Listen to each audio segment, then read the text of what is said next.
DeSantis, one of his big things is the war on woke.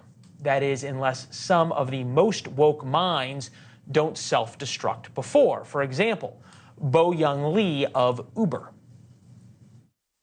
We're actually seeing increases in representation at every level of the organization. So, this wasn't publicly released, but when I look at the data, we're seeing all the improvements around gender in particular wasn't just at the bottom of the organization, it was at the bottom, the middle, at the top. That's Bo-Young Lee in happier times for her as Uber's chief diversity officer, where she could enforce her iron will to ensure equity and inclusion.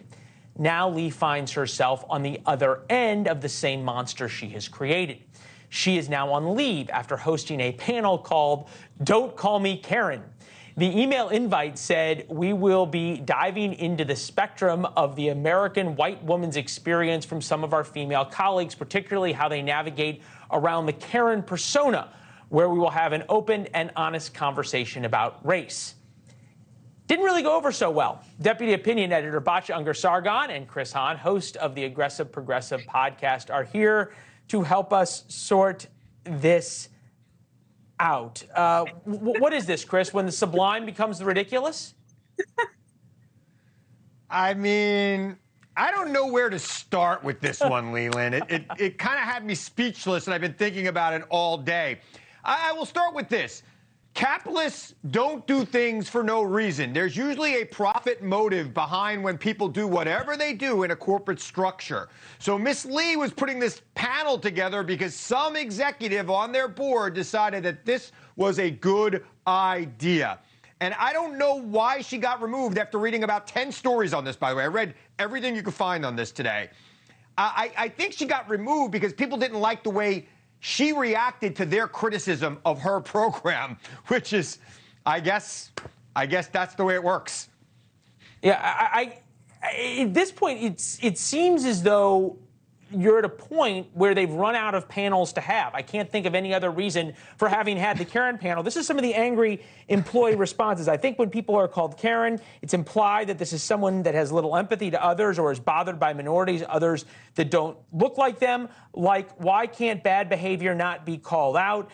I felt like this was I felt like I was being scolded for the entirety of the meeting. You deserve a pay raise and or time off for all this unpaid emotional labor. All right, so Batya, I thought about this, and like Chris, this has left me a little bit speechless all day, but once you get to full stupid, right, once you've taken this experiment all the way to its sort of bizarre and laughable end, now can we go back to being normal?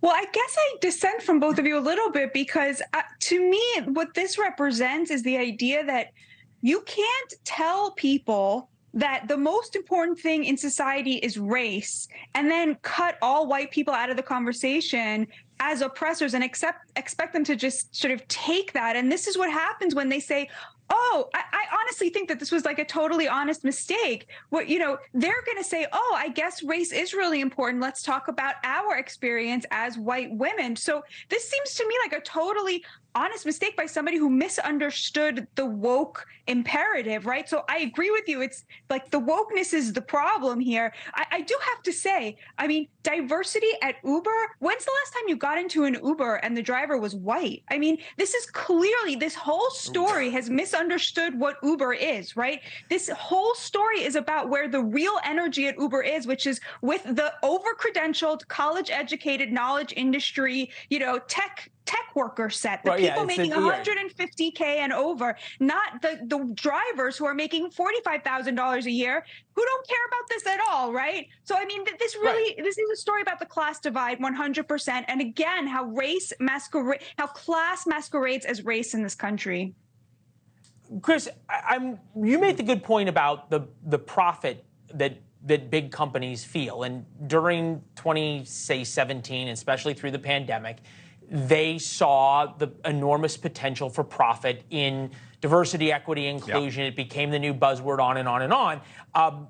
Bo-Young Lee was making $500,000 at Uber, telling everybody else that they were racist, right? That's what these people in these positions do. Wow. Okay, fine. We can. Okay, but I'm wondering now that we had this. Did, but. Okay, well, I mean, she's having a panel about what was the okay?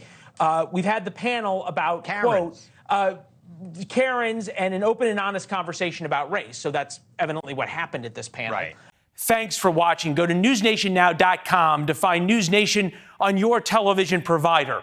And don't forget to subscribe. Click the red button to get more of NewsNation's fact-driven, unbiased coverage.